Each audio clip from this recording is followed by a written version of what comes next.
أعوذ بالله من الشيطان الرجيم. بسم الله الرحمن الرحيم.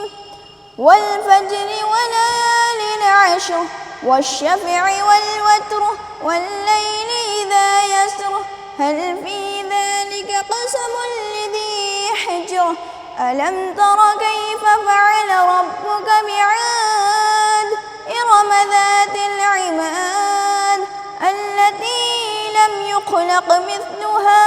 في البلاد وثمود الذين جابوا الصخر بالواد وفرعون ذي الأوتاد الذين طغوا في البلاد فأكثروا فيها الفساد فصب عليهم ربك سوط عذاب إن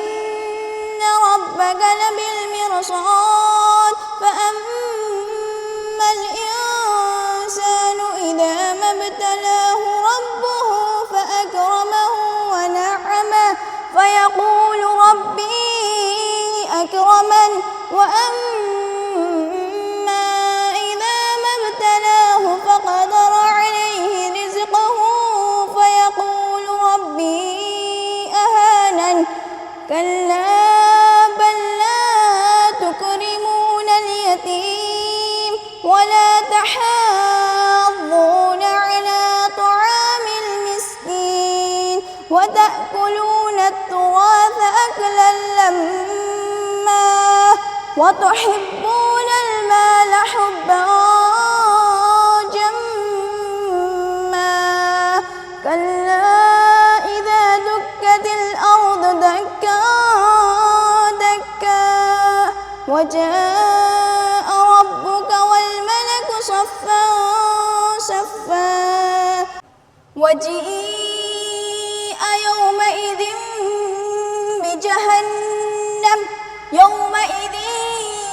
يتذكر الإنسان وأنى له الذكرى يقول يا ليتني قدمت لحياتي فيومئذ لا يعذب عذابه أحد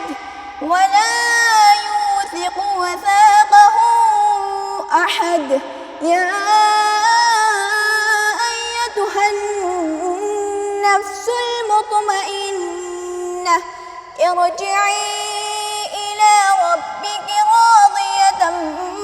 مرضية فادخلي في عبادي وادخلي جنتي